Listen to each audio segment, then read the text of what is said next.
much.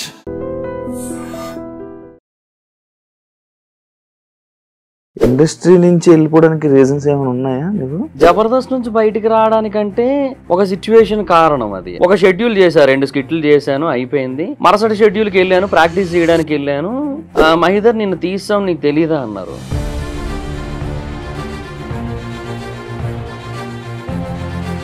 Jabardasth లో రాజకీయం నడుస్తుంది, భజన చేయడం కానీ లేకపోతే వాళ్ళ వెనక తిరుగుతూ. జీవనన్న వాళ్ళ అబ్బాయి బర్త్డే అని చెప్పి మొత్తం అందరినీ తీసుకెళ్లి పార్టీ ఇచ్చాడు ఇంటికి, భజన కోసమే. నువ్వు ఇంత స్ట్రైట్ ఫార్వర్డ్, నువ్వు ఇంత ఏదైనా ఓపెన్ గా మాట్లాడడం వల్ల నీకు ఇండస్ట్రీలో లైఫ్ లేదంటే యాక్సెప్ట్ చేస్తావా? యాక్చువల్ గా ఆర్పి అన్నకి నేను నచ్చిందే ఆ స్ట్రైట్ ఫార్వర్డ్నెస్ దగ్గర. ఇదే ఆర్పి సేమ్ ఇలానే ఇదే జబర్దస్తులు ఉంటే మళ్ళీ జబర్దస్త్ నే తిట్టాడు, దాన్ని నువ్వు యాక్సెప్ట్ చేస్తావా?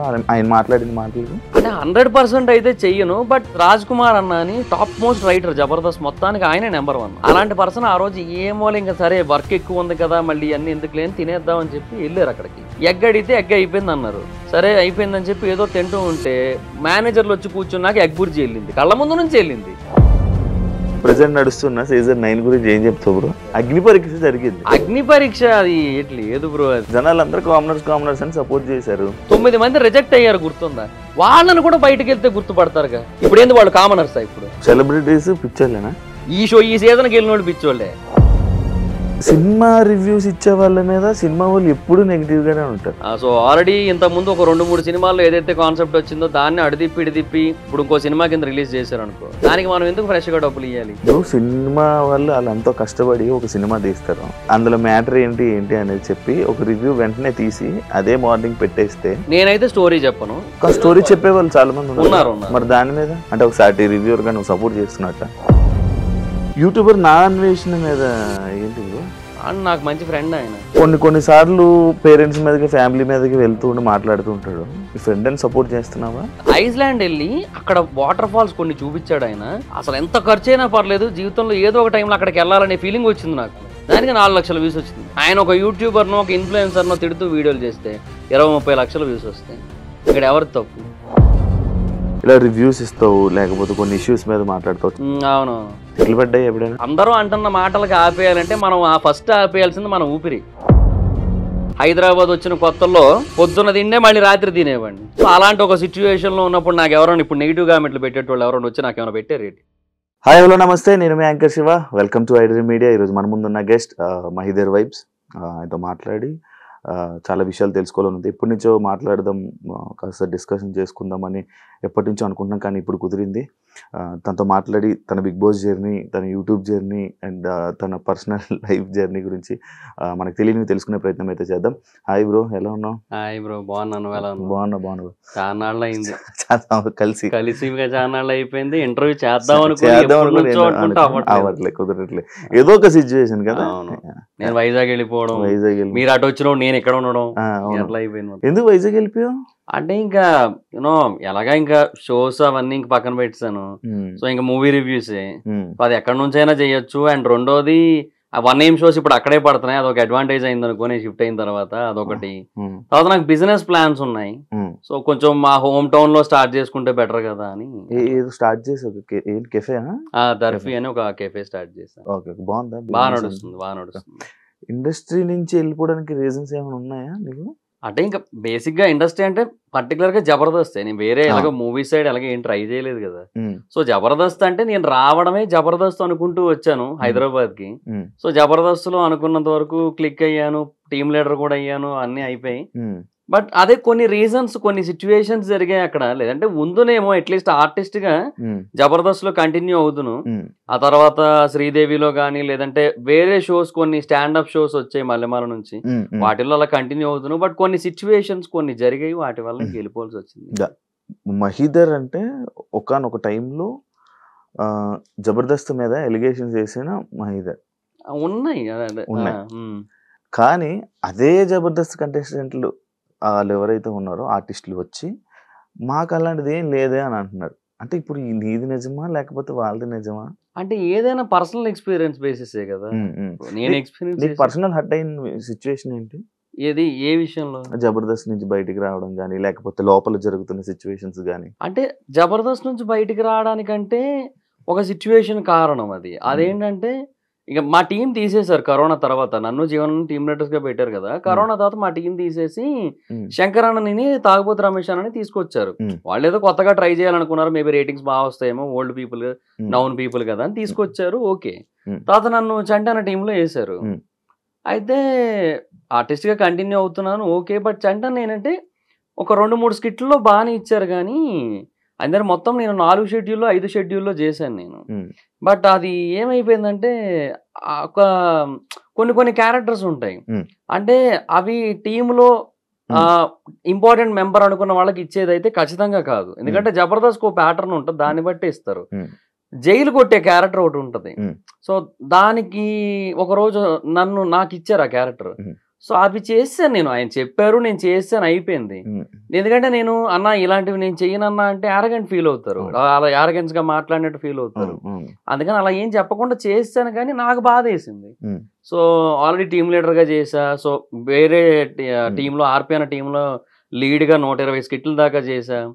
సో ఇన్ని చేసిన తర్వాత ఇంకా మరి అలా అంటే నాకు ఇబ్బంది కనిపించింది. So team మారుతానన్నాను. రమేష్ అన్న టీంకి వేశారు. ఒక షెడ్యూల్ చేశారు, 2 స్కిట్లు చేశాను, అయిపోయింది.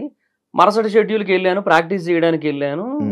రమేష్ అన్న అంటే అందరూ కూర్చొని ఉన్నా, రమేష్ అన్న వచ్చారు. అప్పుడు మహిదర్ నిన్ను తీస్తాం, నీకు తెలీదా అన్నారు. నాకు తెలియదు అన్న, నాకు ఎవరు చెప్పలే, మీరు కూడా చెప్పలే కదా అంటే, అదే డైరెక్షన్ డిపార్ట్మెంట్ చెప్తానన్నారు, చెప్పారు అనుకున్నాను వాళ్ళు అన్నారు. నాకు ఎవరు చెప్పలేదని చెప్పి డైరెక్షన్ డిపార్ట్మెంట్ దగ్గరికి వెళ్ళా. వాళ్ళు చెప్పింది ఏంటి, బేసిక్గా ఈయన దాంట్లోంచి శాంతికుమార్ గారు బయటకు వెళ్ళారని కదా నీకు అక్కడ పెట్టింది, ఆయన మళ్ళీ వచ్చేసారు. అండ్ ఆయనతో పాటు నరేష్, మన జబర్దస్త్ నరేష్ ఉంటాడు కదా, తను కూడా వచ్చేసాడు ఆ టీంకి. So Naresh punch based and drama based artist కదా. సో ఇంకా ఇద్దరు పంచ్ బేస్డ్ ఆర్టిస్టులు ఎందుకు, నువ్వు తను అని చెప్పి ఇంకా అట్లా నిన్ను పక్కన పెట్టాము, చూద్దాం వేరే ఏదైనా టీంలో ఇరికిద్దాంలే అన్నారు. అదే అన్న, అది నాకు చెప్పొచ్చు కదా ముందే, చెబితే నేను అక్కడికి వెళ్ళిపోయి డైరెక్ట్గా ప్రాక్టీస్కి వెళ్ళిపోయి అక్కడ అందరి ముందు కూర్చొని అక్కడ టీమ్ లీడర్ వచ్చి నిన్ను ఆల్రెడీ తీసావు, నువ్వు ఇక్కడ ఏం చేస్తున్నావు అన్నట్టుగా ఆయనతో అనిపించుకోవాల్సిన అవసరం నాకేముంది. నేను ఇంట్లోనైనా ఉండును, మా ఫోన్లో మాట్లాడుకుని నెక్స్ట్ షెడ్యూల్కి వద్దును, ఈ షెడ్యూల్ రాకపోయినా ఏముంది చెప్పు, నెక్స్ట్ షెడ్యూల్కి వద్దును చెప్పాల్సిందే కదా అంటే, అదే నువ్వు అంత పెద్దగా ఏం ఫీల్ అవ్వవు కదా, పట్టించుకోవు కదా అని నీకు చెప్పలేదు అన్నారు. అంటే కొంచెం ప్రాక్టికల్గా ఉంటా, కానీ మరి ఇంత ప్రాక్టికల్గా ఉండలేం కదా. అక్కడ కొంచెం బాధ వేసింది. నేను మనిషినే కదన్నా, నాకెందుకు బాధ వేసి చెప్పండి, ఇట్లా ఏమి ఒక ఇన్ఫర్మేషన్ లేకుండా ఏది చెప్పకుండా చేసేస్తానంటే. పోనీ అక్కడ నాకు ముందు చెబితే నేను ఈరోజు రాకపోదును, వచ్చి అక్కడ అట్లా అనిపించుకోకపోదును కదా అని ఆ మూమెంట్ లో నాకు అనిపించింది, this is not my place ఇంకా ఎనీ మోర్ అని చెప్పి. ఇంకా అంతే, ఇంకా ఆ మూమెంట్ లో వెళ్ళాను, కీర్తి గారి దగ్గరికి వెళ్ళాను. సార్ని ఇట్లా, సార్ నేను ఇంకా ఉండలేను సార్, టీమ్ లీడర్ గా అయితే ఉంటాను లేంటి వెళ్ళిపోతాను అన్నాను. సార్ ఏమో ఏమైనా అదిరిన్ సైడ్ ఏమైనా ఆఫర్స్ ఏమైనా వచ్చాయా అన్నారు. అప్పటికి అదే కొత్తగా పెట్టారు, 3 months అయింది అది పెట్టి. భరత్ అన్న, నితిన్ అన్న, చంద్రన్న, ఆర్పి అన్న.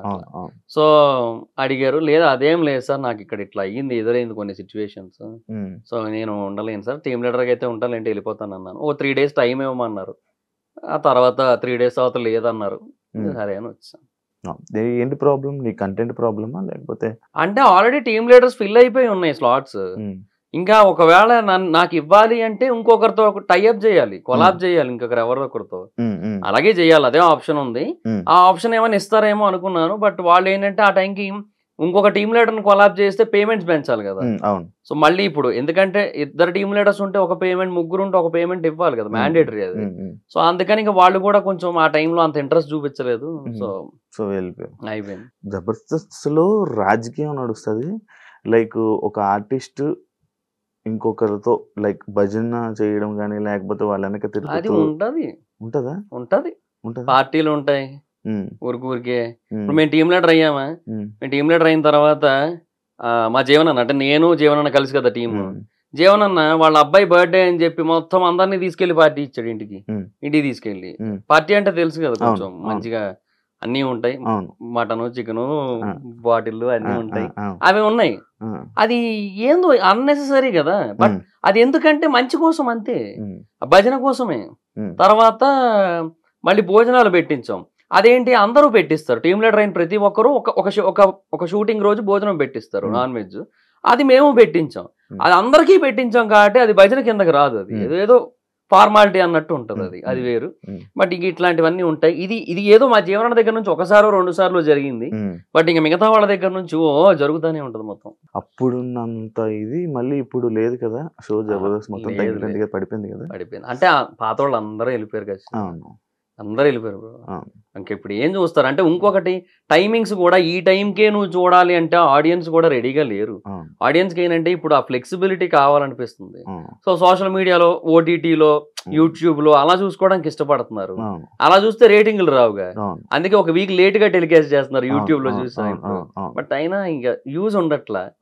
అండ్ ఇంకోటి కామెడీ కూడా రిపీట్ అయిపోయిన ఫీలింగ్ వచ్చేస్తుంది. మరి ఇప్పుడు మళ్ళీ లైక్ అంటే కొత్త మళ్ళీ పాత వాళ్ళని తీసుకుని వచ్చి మళ్ళీ కొత్తగా జబర్దస్త్ అనేది మళ్ళీ స్టార్ట్ చేసింది. నేను పిలవలే?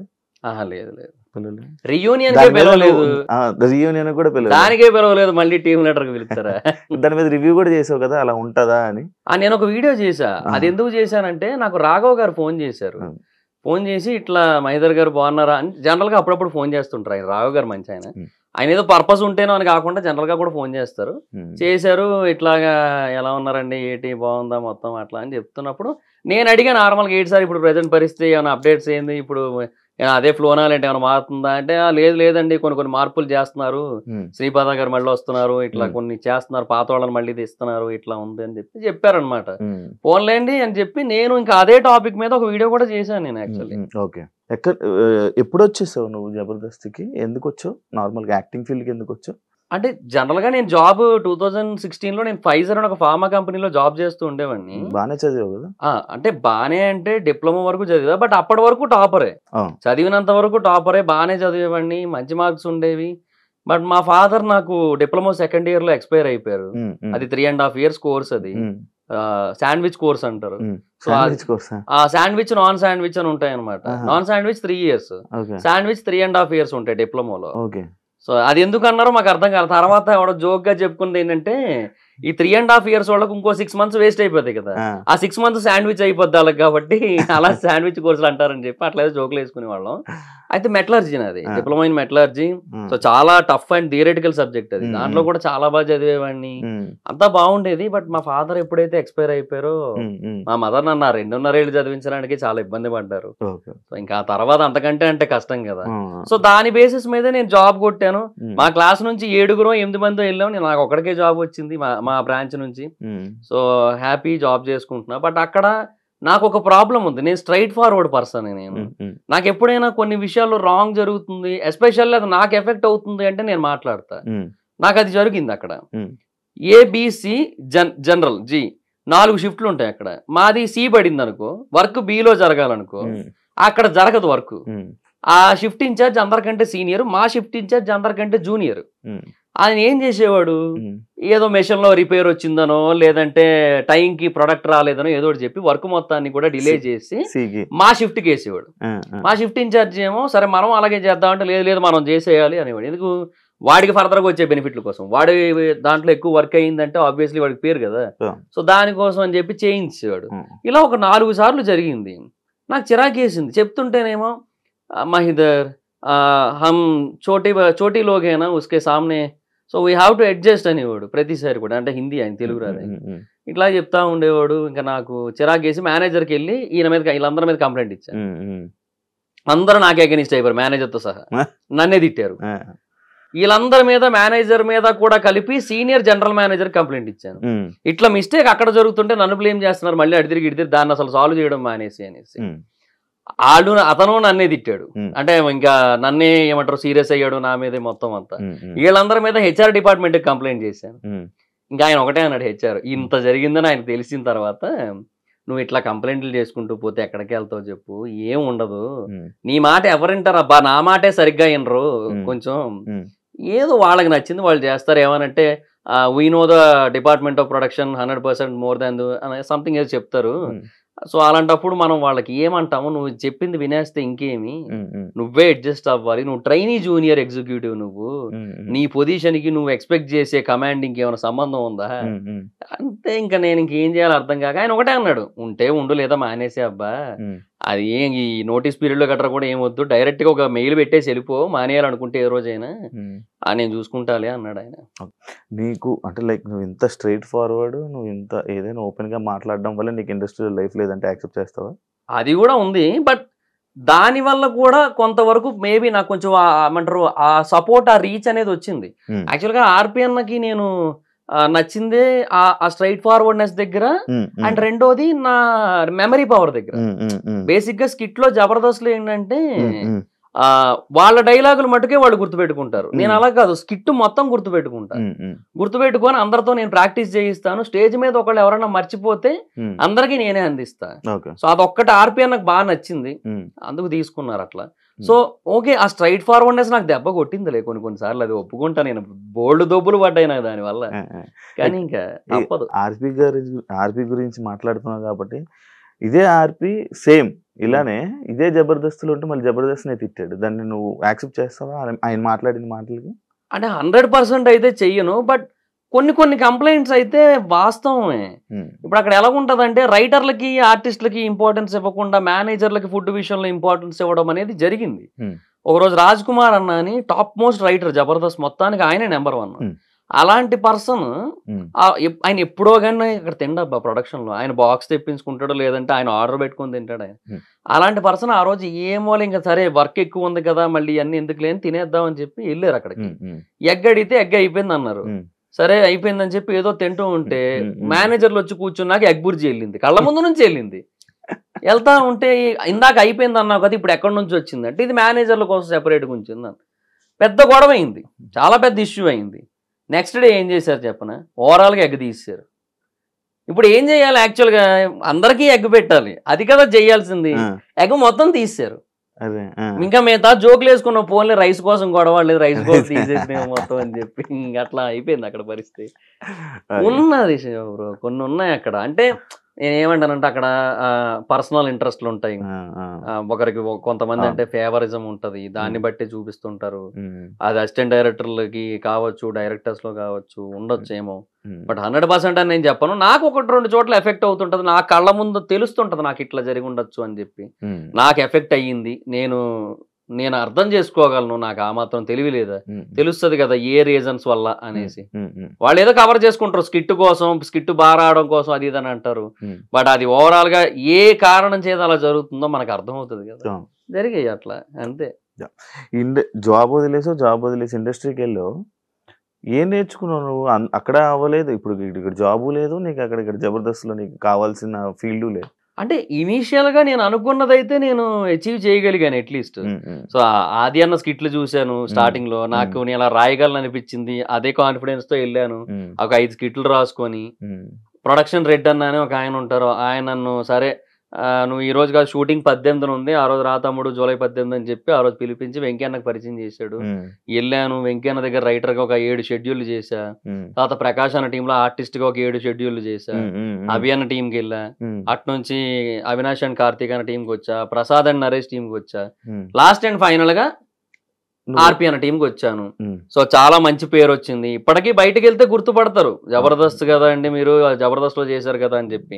అంటే అప్పటికిప్పటికి బాడీలో టూ మచ్ చేంజెస్ రాలే, కొంచెం లావ్ అయ్యాను, కొంచెం ఫేస్ సేమ్ ఉంది, ఫేస్ కొంచెం సిమిలర్ గానే ఉండడం వల్ల గుర్తుపడుతుంటారు ఇప్పటికీ కూడా. సో అందువల్ల ఏంటంటే అది ఉంది ఇప్పటికి. టీమ్ లీడర్ అవ్వాలనుకున్నా, టీమ్ లీడర్ అయిపోయాను, 18 స్కిట్లు చేశాను. ఇంకా అది అయిపోయింది. ఇంకా అంటే నేను అందులో అచీవ్ చేయాలనుకున్నది అయిపోయింది. తర్వాత అప్పుడు కూడా కంటిన్యూ అవుతును, ఎందుకంటే నాకు ఇష్టం కాబట్టి. ఎందుకంటే నేను ఓన్లీ జబర్దస్త్ అనుకునే వచ్చా ఇండస్ట్రీకి, సినిమాలు అది ఏం లేదు నాకు, అలా అనుకుని వచ్చా, అందులో ఉంది నేను. బట్ అదే జరిగిన కొన్ని సిచ్యువేషన్స్ వల్ల ఇంకా అయిపోయింది. మహిదర్ వైబ్స్ ఏంటి అది పేరు ఎందుకు పెట్టావు? అది అంటే అప్పట్లో ఏదో ఒక యూనిక్ నేమ్ ఉండాలి అనేది ఒక పాయింట్, మళ్ళీ నా పేరు కూడా ఉండాలనేది ఒక పాయింట్. సో ఆ టైంలో ఎక్కడో అలా చదువుతూ ఉంటే గుడ్ వైబ్స్ బ్యాడ్ వైబ్స్ అని చెప్పి సంథింగ్ అలా ఉంటాయి కదా. సో అవే అలా చూస్తా, అది కొన్ని కొటేషన్లు ఏవో చదివినప్పుడు సరే వై నాట్ మహిదర్ వైబ్స్, అంటే నీ వైబ్స్, నా వైబ్స్, నా నుంచి ఎట్లాంటి వైబ్స్ వస్తాయి కొన్ని కంటెంట్స్ మీద అనే ఆస్పెక్ట్ మీద పెట్టాను. స్టార్టింగ్ లో కొంతమందికి అది పలకడం నాకే మహిదర్ వైబ్సా, ఎంతమంది వైబ్స్ అన్నా అనేటోళ్ళు, అట్లా ఉండేది. రివ్యూస్ ఇస్తూ ఉంటావు, అవునవును. లైక్ జనరల్ టాపిక్ మీద రివ్యూ ఇస్తావు, అవునవును. సినిమా టాపిక్ మీద రివ్యూ బిగ్ ఇస్తావు, బాస్ మీద బిగ్ ఉంటాయి. బాస్ మీద కూడా రివ్యూస్ ఉంటాయి. ఒక్కొక్క టాపిక్ గురించి మాట్లాడుకుంటాం. ఓకే. జనరల్ టాపిక్స్ మీద రివ్యూస్ ఇచ్చినప్పుడు నీకు ఎంత ఇన్ఫర్మేషన్ తెలుసు, నీకు నచ్చింది నువ్వు చెప్తావా, లేకపోతే బయట జరిగిందే ఎలా తెలుసుకుని నువ్వు చెప్తావు? అంటే నీ ఒపీనియన్ అన్నట్టు చెప్పేస్తుంటావు. అవును. లైక్ ఒకటి డిసైడ్ చేసేస్తావు. ఒకటి ఇప్పుడు ఒక వైఫ్, ఒక బాయ్ ఫ్రెండ్, ఒక గర్ల్ ఫ్రెండ్, వీళ్ళిద్దరికి గొడవలు అయ్యింది, ఈయన చంపేసింది, ఈయన చంపేసింది, ఒకరి మీద తప్పు అన్నట్టు మాట్లాడేసి రివ్యూ చెప్తూ ఉంటావు. అనుకుందాం. ఎలా చెప్తున్నావు? నీకు ఎలా వస్తుంది ఇన్ఫర్మేషన్? ఏమి ఇది చేస్తావు, రీసెర్చ్ చేసి చెప్తావు? బేసిక్ గా ఏమంటే దాని గురించి వేరే వాళ్ళు, అంటే వాళ్ళకి తెలిసిన వాళ్ళు ఎవరో ఒకరు డెఫినెట్ గా మీడియా ముందుకు వస్తారు, మాట్లాడతారు. వాళ్ళ ఒపీనియన్స్ ఏవైతే ఉంటే అవన్నీ ఒక చోట చేరుస్తా. అలాగే దాన్ని ఎవరైతే టెలికాస్ట్ చేస్తారో వాళ్ళ సైడ్ నుంచి మనకి multiple aspects of points reveal అవుతుంటాయి. అవి ఒక సైడ్ రాసుకుంటా. తర్వాత అంటే రాసుకోవడం ఇన్ ద సెన్స్ మైండ్ లో పెట్టుకుంటా. ఇవన్నీ మైండ్ లో పెట్టుకుంటా ఒక దగ్గర. స్క్రిప్ట్ ఎప్పుడు రాయలేదు దేనికి కూడా. ఆటోమేటిక్ గా ఒక ఫ్లో వచ్చేస్తుంది, అర్థమైపోతుంది. తర్వాత కొన్ని ఆర్టికల్స్ ఉంటాయి, న్యూస్ ఆర్టికల్స్. అది తెలుగులో కావచ్చు, ఇంగ్లీష్ లో కావచ్చు, న్యూస్ ఆర్టికల్స్ ఉంటాయి. ఆ ఆర్టికల్స్ అన్ని కూడా రిఫర్ చేస్తాను, వాటి గురించి అర్థం చేసుకుంటా. సో ఓవరాల్ గా చదివినప్పుడు మనకున్న ఆ ఏమంటారు ఆ సెన్స్, ఆ సిక్స్ సెన్స్ అనలేము, అది జస్ట్ లైక్ మనకు అనిపిస్తుంది, ఏదో అనిపిస్తుంది కదా ఆ మూమెంట్ లో. సో ఇది రైట్, ఇది రాంగ్ అని అనిపిస్తుంది కదా, ఆ బేసిస్ మీద చెప్తాను. ఒకవేళ అక్కడ ఒపీనియన్స్ మ్యాటర్ అయినట్టయితే, అక్కడ ట్రూత్ ఏమీ రివీల్ కాలేదు ఇంకా అన్నట్టయితే, అప్పుడు నా ఒపీనియన్ చెప్పేస్తాను. ట్రూత్ రివీల్ అయితే దాని గురించే మాట్లాడుకుంటాం, అంతే. నెక్స్ట్ బిగ్ బాస్ రివ్యూస్ గురించి మాట్లాడదాం. మీరు కూడా వెళ్ళారు. మీరందరూ ఈ బిగ్ బాస్ రివ్యూలు ఇచ్చేటప్పుడు రివ్యూవర్లు అందరూ అనుకొని ఈయన్ని బ్యాడ్ చేయాలి, ఈయన్ని మంచి చేయాలి అని చెప్పి ఒకప్పుడు ఒక స్క్రీన్ షాట్ అనేది బయటికి రిలీజ్ అవ్వడం జరిగింది. ఓకే, అవునా? ఒక స్క్రీన్ షాట్ రిలీజ్ అయ్యింది. లైక్ అరే ఈ కంటెస్టెంట్ వెళ్తున్నాడు, వీడిని మనం బ్యాడ్ చేయాలి, ఈ కంటెస్టెంట్ బిగ్ బాస్ లోకి వెళ్తున్నాడు, వీడి కొంచెం మనం సపోర్ట్ చేయాలి అని చెప్పి ఇలా పట్టుకొని ఒక స్క్రీన్ షాట్ రిలీజ్. అది నిజమా? మీకు ఏమనిపిస్తుంది చెప్తావా? లేదు, నాకేమనిపిస్తే అదే చెప్తా నేను. అలా ఏం ఉండదే. ఇది ఎప్పుడు మీకు జరగలేదు? మీరు ఎప్పుడు రివ్యూవర్లు ఎప్పుడు మాట్లాడుకోలేదా? అంటే నేను శ్రీను 65 మాట్లాడుకుంటాం, because we both are friends from Jabardasth. Jabardasth లో చేసాడు తను కూడా, సో అట్లా పరిచయం. ఆదిరెడ్డి గారితో అప్పుడప్పుడు మాట్లాడుతుంటాను, అది చాలా రేర్ గా. ఆయన ఫ్యామిలీ పర్సన్, ఆయన చాలా ఏమంటారు బిజీ ఉంటారు ఆయన. సో ఆదిరెడ్డి గారితో అప్పుడప్పుడు మాట్లాడతాను, అంతే. సో బట్ ఎప్పుడు కూడా మా మధ్య ఒక కంటెస్టెంట్ గురించి ఎక్కువ డిస్కషన్ రాదు. సీనుకి నాకు బిగ్ బాస్ కోసం వస్తుంది, ఫ్లో ఎలా వెళ్తుంది, ఇలా కాకుండా ఇంకోలాగా వెళ్తే ఏమైనా బాగుంటుందా అని మేమేం మాట్లాడుకుంటాం. వాటి గురించి నాకు అనిపించిన నేను చెప్తా, తనకు అనిపించిన తను చెప్పుకుంటాడు. అట్లా మేము ఆ కలెక్టివ్ పాయింట్స్ అన్ని కలిపి ఒక వీడియో చేస్తుంటాం మేము, అంతే తప్ప ఏ రోజు కూడా ఒక కంటెస్టెంట్ కోసం అయితే లేదు. ఒక సీజన్ 5 అనుకుంటా, బిగ్ బాస్ సీజన్ 5 లో లైక్ రివ్యూర్ల వల్లే ఒక కంటెస్టెంట్ బయటకు వచ్చారు అని చెప్పి ఒక ఇష్యూ జరిగింది. అండ్ అది పక్కన పెడితే, అంటే ఒక కంటెస్టెంట్ ని ఈ కంటెస్టెంట్ ఇలా అంటే జనాలందరూ ఆల్రెడీ షో చూస్తారు, కానీ ఒక కంటెస్టెంట్ ని నువ్వు ఇదే అని చెప్పి మీరు ఇలా డిసైడ్ చేయడం వల్ల జనాలు మైండ్ సెట్ మ్యానిపులేట్ అయిపోద్ది అంటే నువ్వు యాక్సెప్ట్ చేస్తావా? అంటే బేసిక్ గా బిగ్ బాస్ రివ్యూస్ చూసేది ఎందుకంటే, ఇది నాకు ఇలా అనిపించింది, నా ఒక్కడికే అట్లా అనిపించిందా, నీకు కూడా అట్లానే అనిపించిందా అనేది కన్ఫర్మ్ చేసుకోవడానికి చూస్తారు Bigg Boss reviews. So reviews ఏంటంటే, ఇప్పుడు నాదైనా లేదంటే ఆదిరెడ్డి గారిదైనా లేదంటే సీను రివ్యూస్ అయినా, మా అందరు రివ్యూస్ ఏ బేసిస్ మీద చూస్తారంటే, వాళ్ళ ఒపీనియన్స్ మా ఒపీనియన్స్ తో మ్యాచ్ అవుతున్నాయి లేదో చూడడానికే చూస్తారు మాక్సిమం. సో అంతే తప్ప, సో అందువల్ల ఇన్ఫ్లుయెన్స్ అంత ఉండదని నేను అనుకుంటున్నా. బట్ టూ మచ్ రీచ్ ఉంటది కాబట్టి ఆదిరెడ్డి గారి సైడ్ నుంచి కొంత ఇన్ఫ్లుయెన్స్ ఉంటుంది. టూ మచ్ రీచ్ కదా, ఇప్పుడు ఆయన ఎప్పటి నుంచో చేస్తూ ఉండడం వల్ల ఆయనకు చాలా మంచి రీచ్ ఉంది దాంట్లో. సో డెఫినెట్ గా కొంత ఇంపాక్ట్ ఉంటది, డైలీ చెప్తుంటారు కాబట్టి. ప్రతి ఒక్కటి డైలీ ఇది చెప్పాలి. అవునవును, నా సీజన్ లో నువ్వు నాకు బాగానే చెప్పాలి. బాగా నువ్వు బాగాడు. Thank you so much. ఇప్పుడు ప్రెసెంట్ నడుస్తున్న సీజన్ 9 గురించి ఏం చెప్తావు బ్రో? అది ఇంకా వెరీ ఎర్లీ టు జడ్జ్. 2 రోజులు అయింది కదా, అగ్ని పరీక్ష జరిగింది. అగ్ని పరీక్ష అది లేదు బ్రో, అది ఇప్పుడు కామనర్స్ తీసుకున్నారు కదా బ్రో, జనాలందరూ కామనర్స్ అని సపోర్ట్ చేశారు. మరి ఇప్పుడు అగ్ని పరీక్ష చేశారు, మరి ఎందుకు అలా అంటున్నావు? ఇప్పుడు నా పాయింట్ ఏంటంటే, సరే అగ్ని పరీక్ష అనేది కామనర్స్ అట్లా కాదు, బేసిక్ గా వీళ్ళు పీపుల్ కి కనిపించకుండా వీళ్ళే కొన్ని ఆడిషన్స్ చేయాలి. ఒక 10-15 టెస్ట్లు కావాలంటే పెట్టండి, రన్నింగ్ టెస్ట్లు కూడా పెట్టండి కావాలంటే. బట్ అది ఇండోర్ లో జరగాలి, వాళ్ళ మధ్యలోనే జరగాలి. అక్కడ ఎవరెవరు ఉంటారో నీకు తెలుసు, అందరూ ఉంటారు, పెద్ద పెద్ద వాళ్ళు అందరూ ఉంటారు. రఘువంశ కులపతి, నీలమేఘ శ్యాముడు, రాఘవురు అందరూ ఉంటారు అక్కడ. సో రాముల వారి పేర్లే అన్నీని.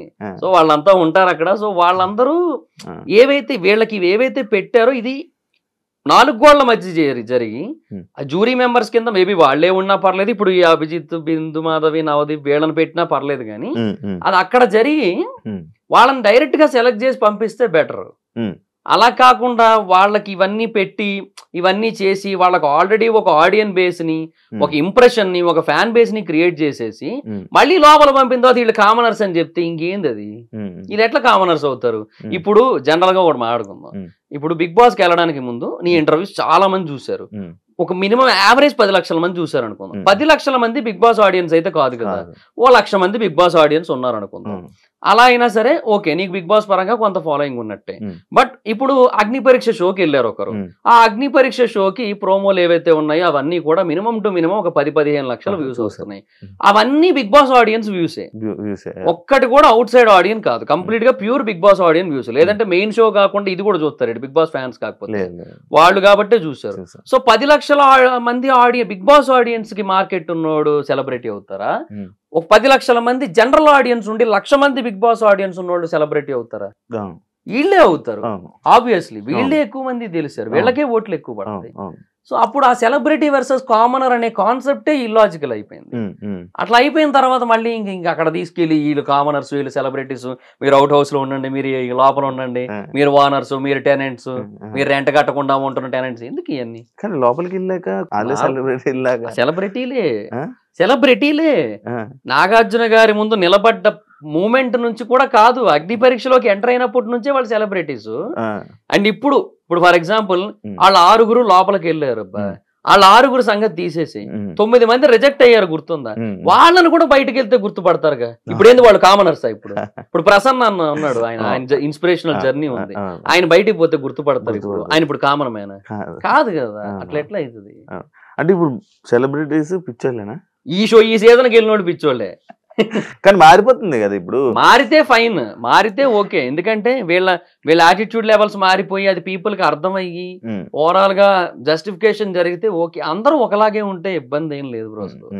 ఏమంటే బిగ్ బాస్ డిఫరెన్స్ చూపిస్తా, కామనర్స్ వర్సెస్ సెలబ్రిటీస్ అని చెప్పి పెట్టి మళ్ళీ లోపలికి వెళ్ళిన తర్వాత సరే మమ్మల్ని ఇట్లాగా మిమ్మల్ని అట్లాగా అని చెప్పి బిగ్ బాస్ డివైడ్ చేశాడు కదా అని చెప్పి వాళ్ళు అలాగే ఉంటేనేమో సింపతి కార్డులు వస్తుంటాయి, సింపతి కార్డులు స్వైపింగ్ స్టార్ట్ అవుతుంటది. అది ఏంటి టోటల్ రివ్యూ ఏంటి బిగ్ బాస్ 9 మీద? అంటే ఏమో దే ఆర్ ప్లానింగ్ గుడ్. అంటే 2 హౌస్లు అనే కాన్సెప్ట్ పెట్టారు, కొంచెం ఏమో గేమ్స్ టాస్క్ అవి కూడా కొంచెం డిఫరెంట్ గా ఉంటాయి అంటున్నారు. మరి ఒక అలాగైతే ఫైన్, కానీ ఆడియన్స్ కనెక్ట్ అవ్వలేదు అంటున్నారు. ఇంకా ప్రస్తుతానికి అవ్వలేదు కదా, ప్రస్తుతానికి అయితే అవ్వలేదు, ప్రస్తుతానికి ఏం ఎక్కలే. ఎందుకంటే ఇప్పుడు సెలబ్రిటీల కింద వచ్చిన వాళ్ళలో కూడా 3-4 తప్పిస్తే ఎవరు తెలుసు అబ్బా. బేసిక్ గా బిగ్ బాస్ లో ఒక కాన్సెప్ట్ ఉంటది అన్న, అదే ఉంటది బ్రో, ఏదో ఫ్లోలో ఏదేదో వచ్చేస్తున్నాయి, బ్రో అంటున్నాను, అన్న అంటున్నాను, ఏదేదో వస్తున్నాయి. సో బిగ్ బాస్ లో కాన్సెప్ట్ ఉంటది. ఇప్పుడు ఒక పర్సన్ ఆల్రెడీ మనకి బయట బాగా తెలుసు. ఇప్పుడు శివ అనే పర్సన్ యాజ్ అన్ ఇంటర్వ్యూయర్ గా బాగా తెలుసు, హీఈస్ ఆల్వేస్ కాంట్రవర్షియల్ అప్పట్లో. ఇప్పుడు కొంచెం సెటిల్డ్. సో అప్పట్లో చాలా కాంట్రవర్షియల్. ఇలాంటి ఒక కాంట్రవర్షియల్ పర్సన్ బిగ్ బాస్ లోకి వచ్చి ఎలా ఉంటాడు? That's a question mark. ఆ క్వశ్చన్ మార్క్ రైజ్ అయినప్పుడే క్యూరియాసిటీ బిల్డ్ అవుతుంది. అలాంటి క్యూరియాసిటీ ఒక్కరి విషయంలో చూపించి ఈ సీజన్ రీతు చౌదరి విషయంలో కూడా లేదు. అదేదో కాంట్రవర్సీ అయింది కానీ బట్ ఏమో అంతేం అనిపించలే. ఇమాన్యుల్ యాజ్ అన్ ఎంటర్టైనర్ గా అక్కడ అలాగే ఉంటాడు, ఇక్కడ అలాగే ఉంటాడని మనకు తెలుసు. ఇంకెవరు తనుజ గారు, ఆవిడ సీరియల్ యాక్ట్రెస్ గా తెలుసు. బట్ అట్లా చూసుకున్నా కూడా అది ఆవిడ రియాలిటీని ఎప్పుడు ఎక్స్పోజ్ చేయలే. ఇప్పుడు యాజ్ అన్ ఇంటర్వ్యూయర్ గా ఇది నీ రియాలిటీ, యాజ్ ఏమంటారు అన్నిటినీ ఎక్స్పోజ్ చేసే వ్యక్తిగా బాబు గోగినేని గారితో ఒక రియాలిటీ ఉంది. ఆయన లోపలికి వచ్చినప్పుడు ఎలా ఉంటారు అనేది ఒక క్వశ్చన్ మార్క్. అవన్నీ ఫామ్ అవుతాయి, బట్ అలా ఎవ్వరికి లేదు ఈ సీజన్ అసలు. అందుకే ఎక్కదు, బట్ చూస్తూ ఉంటే ఎక్కుతుంది, అది టైం పడుతుంది. సినిమా రివ్యూస్ లోకి వెళ్ళిపోతాం. 3వ topic cinema reviews. Like cinema reviews ఇచ్చే వాళ్ళ మీద సినిమా వాళ్ళు ఎప్పుడు నెగిటివ్ గానే ఉంటారు. ఎందుకు అంటావు? అంటే సమ్ టైమ్స్ పాజిటివ్ ఉంటారు, but most of the times negative ఉంటారు. ఎందుకు రీజన్? అంటే ఇంకా బేసిక్గా సినిమాలు కొంచెం బ్యాడ్ క్వాలిటీతో వస్తాయి. Quality in the sense not about VFX అలా కాదు, అంటే కంటెంట్ పరంగానే ఎందుకో రిపీటెడ్ కంటెంట్స్ వస్తూ, సో మళ్ళీ వాటి మనం డబ్బులు పే చేస్తుంటాం కదా, సో ప్రతిదానికి ఫ్రెష్గా డబ్బులు కడతాం మనం. సో ఆల్రెడీ ఇంతకుముందు ఒక 2-3 సినిమాల్లో ఏదైతే కాన్సెప్ట్ వచ్చిందో దాన్ని ఇడిదిప్పి ఇప్పుడు ఇంకో సినిమా కింద రిలీజ్ చేశారు అనుకో, దానికి మనం ఎందుకు ఫ్రెష్గా డబ్బులు ఇవ్వాలి, అదొక కాన్సెప్ట్ ఉంటుంది. సో అందువల్ల ఆడియన్స్ చాలా మంది రివ్యూస్కి ఎడిక్ట్ అయ్యారు. సినిమాలు బాగోకపోవడం, దానికి ఏమో ఓవర్ హైప్ ఇవ్వడం బాగోని సినిమాలకు కూడా, తర్వాత ఇంక ఈ ఓటీటీ కల్చరు, తర్వాత piracy, ticket rates, popcorn rates, చాలా రీజన్స్ ఉన్నాయిలే పీపుల్ రివ్యూస్కి ఎడిక్ట్ అవ్వడానికి. సో వాటి వల్ల ఏమవుతుందంటే అసలు ఈ సినిమాకి ఏమాత్రం సంబంధం లేని ఒక వ్యక్తి, ఒక ర్యాండమ్ పర్సన్ సినిమా తాలూకుగా కలెక్షన్స్ డిసైడ్ చేస్తున్నట్టే కదా, అట్లీస్ట్ ఒక 2% or 3%. అది కూడా ఎందుకు అనేది. మళ్ళీ దీనివల్ల ఏమవుతుంది, ఈ టాక్ విన్నోళ్ళు వేరే వాళ్ళతో షేర్ చేయొచ్చు. ఇప్పుడు పలానా రివ్యూర్ ఇట్లా చెప్పాడు బాలేదని, దాన్ని చూసిన 1,00,000 మంది ఇంకొక 1,00,000 మందికి నోటితో చెప్పొచ్చు, అక్కడ చూశాను రా బాలేదన్నారు అది ఇది అని చెప్పి. నేను ఎప్పుడు చూస్తాను, ఆయన జెన్యూన్ గా చెప్తాడు, ఆయన బాలేదన్నాడు, సో బాలేనట్టే సినిమా ఎందుకు వేస్ట్ అన్నాడు అనుకో, 2,00,000 మంది అయిపోయినట్టే. 2,00,000 × 200 కలిసి 4 కోట్లు కదా, అయిపోయినట్టేగా. లైక్ అంటే ఇదే ఇప్పుడు సినిమా వాళ్ళు వాళ్ళు ఎంతో కష్టపడి ఒక సినిమా తీస్తారు, మీరు ఆ స్టోరీని కానీ లేకపోతే అందులో మ్యాటర్ ఏంటి అనేది చెప్పి ఒక రివ్యూ వెంటనే తీసి అదే మార్నింగ్ పెట్టేస్తే ఇబ్బంది కదా. నేనైతే స్టోరీ చెప్పను, ఏ రివ్యూలోని స్టోరీ చెప్పను అసలు. చెప్పేవాళ్ళు చాలా మంది ఉన్నారు. మరి దాని మీద ఎప్పుడు ఎందుకు చెయ్యలేవు, నువ్వు ఎప్పుడు చెప్పలేదు అంటే ఒకసారి రివ్యూర్ గా నువ్వు సపోర్ట్ చేస్తున్నట్ట? లేదు, నేను ఎప్పుడు స్టోరీ నా దాంట్లో ఏ రోజు రివ్యూలు ఉండదు. ఫస్ట్ హాఫ్ ఇలా ఇంటర్వెల్, సెకండ్ హాఫ్, క్లైమాక్స్, ఈ ఆస్పెక్ట్స్ ఉంటాయి తప్ప ఏ రోజు నేను స్టోరీ ప్లాట్, బేసిక్ ప్లాట్ కూడా రివీల్ చేయను నేను. ఈ రోజు ట్రైలర్ లో ఏదైనా కనబడితే దాన్ని బట్టి చెప్తాను అంతే, ఎందుకంటే అది ఆల్రెడీ అందరూ చూసి ఉంటారు కాబట్టి అంతే. కానీ ఆడియన్స్ ఆపేస్తున్నారు కదా మీరు. ఆపేయడం అంటే ఇప్పుడు అదే అంటున్నా, బేసిక్గా ఒక సినిమా బాగున్నా బాగోకపోయినా చూద్దామని ఆల్రెడీ డిసైడ్ అయ్యి ఉన్నట్టయితే ఎవరు రివ్యూస్ ఏం చెప్పినా నో యూస్, వెళ్ళిపోతారు దానికి.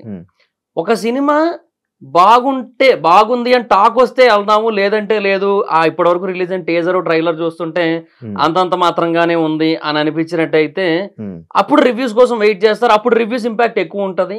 బాగుందంటే వెళ్తారు, బాగాలేదంటే వెళ్ళరు.